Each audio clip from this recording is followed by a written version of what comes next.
Hello everybody, this is Salar and you guys are welcome to this exciting course on C#.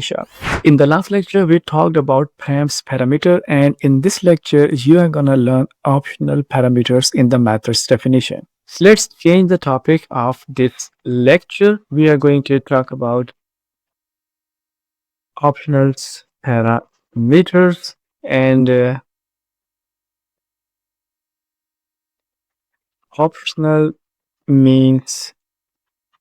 literally means optionals. Optional is a free to use parameter. If you want to use it, use it. Otherwise, it does not do any harm. Let's have a quick example of optional parameters. We are going to write a method. The method's name is enter data logged, like this. The first parameter is the message, and the second parameter is about the owner, like who is creating or logging the message.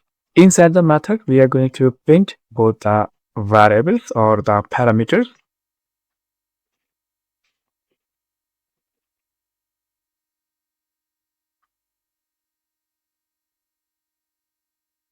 There is nothing special with this method. It is just an ordinary method. To call this method, we just need to pass two parameters.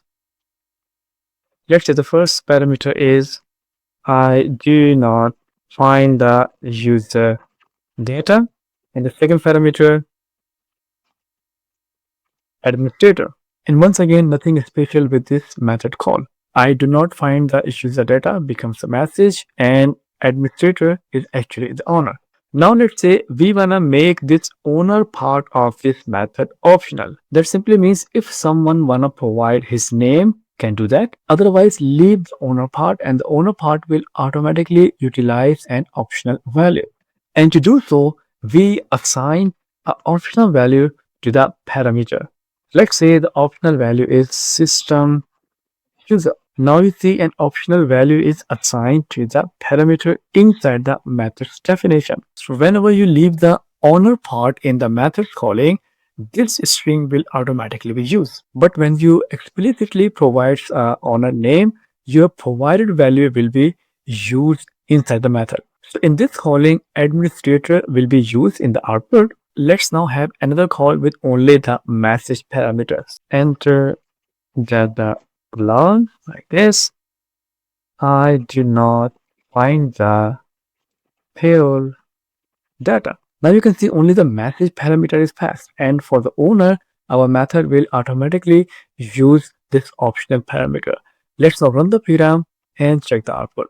So you see in the output, right, the result of both the calls. In the first call, the owner is administrator as we provided this argument, whereas in the second call, the owner is system user, and system user is the optional parameter, right? So my friends, that was all about optional parameters. It can be handy and useful in some situations. Now, in the next lecture, we are going to discuss C#'s console application templates. C# has two different console templates.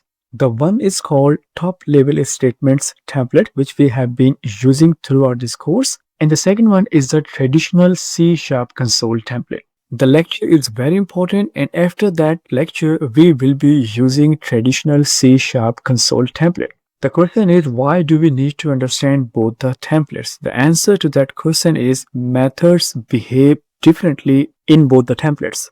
Do not skip the next lecture. I will see you there. Thanks for watching this one.